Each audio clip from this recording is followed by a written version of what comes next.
If there is only one certainty in life, it is that everyone in the world at one time or another will have to cope with death, dying and bereavement. But just because we can't outrun death, does that mean we shouldn't talk about it? When you're young and in the prime of your life, the last thing on your mind is your mortality.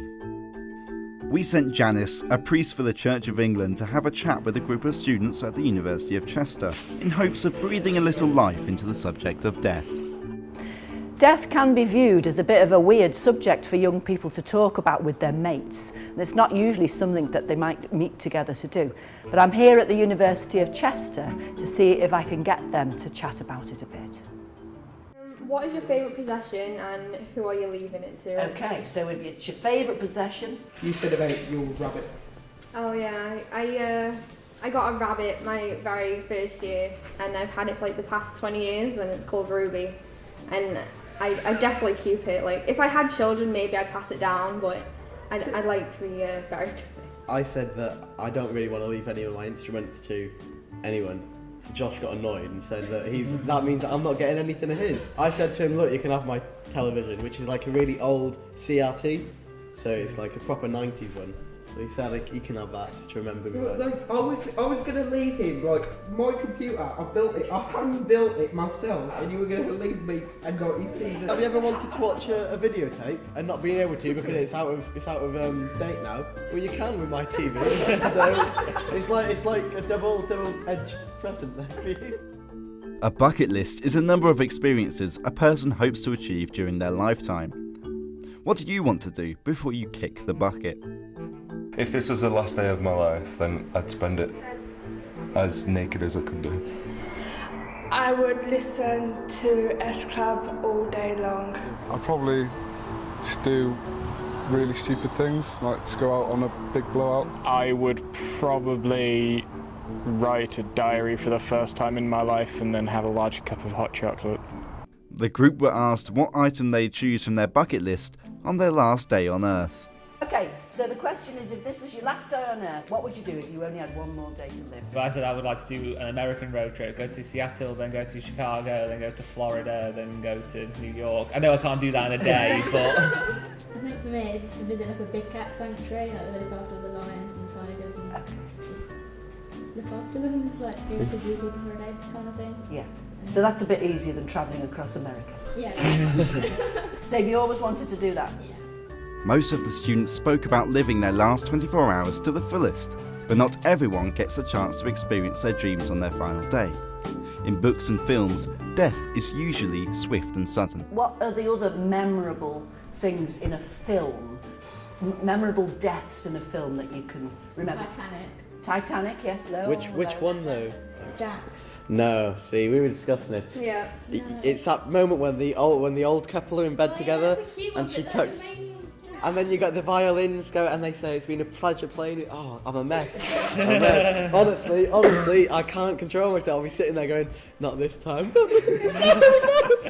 Can't help myself. I think deaths in books are much more impactful than in film. Like, I don't know if anybody's ever read The Road by Cormac McCarthy. It's so sad reading it. Oh God, I can't.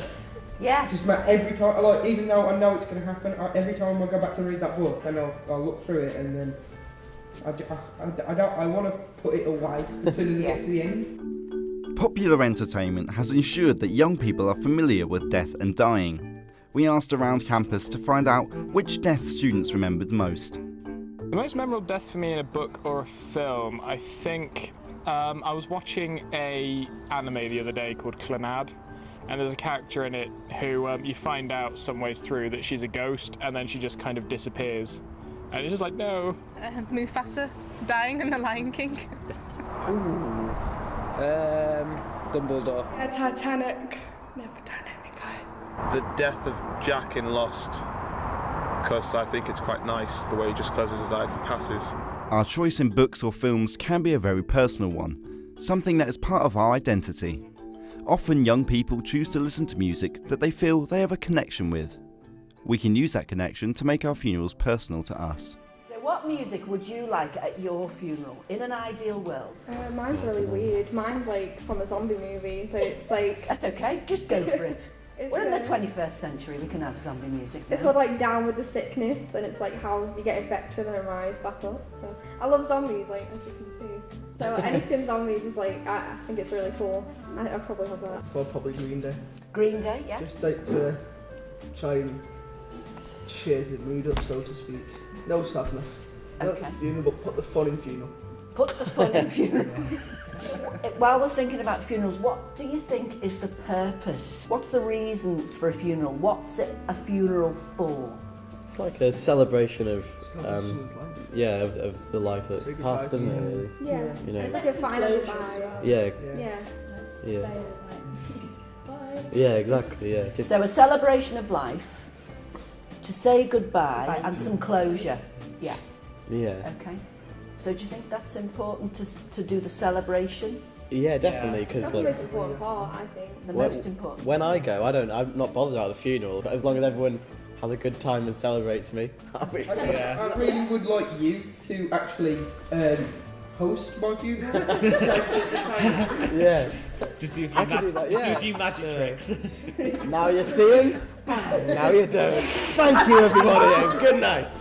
You can keep that one. You can keep that one. That one for free, lads. So I would like that, and I would like the after party to be immense. Like, Yeah. just go on, just go all out, you know, and call Oh. in sick and stuff. Sure, I'll organise it for you, mate. So what do you think happens after we die then? You said about staying alive. Is that something that you think happens, or when we actually die, have you had any thoughts about, apart from the funeral and the after party and the magic tricks, did anybody tell you when you were a child what happens Just when you die? you know, you go to heaven and Heaven and hell? I don't know why, I just feel believe that there might be like some place. yeah. But, like, I think it's scary, isn't it? To just imagine that once we die, it's nothing. And it's a concept that no one wants to have to get to grips with, I guess. I mean, I'm not the most religious person, but I like to believe that there's a heaven because the alternative is terrifying to me. One study found that 51% of people do believe in an afterlife, 23% don't believe, and 26% are unsure. What do you believe? I think that is human nature to think you're immortal. Yeah. And you just don't see people like that going. Like, I look at my grandparents, I go, oh, you know, it's going to be sad when they go.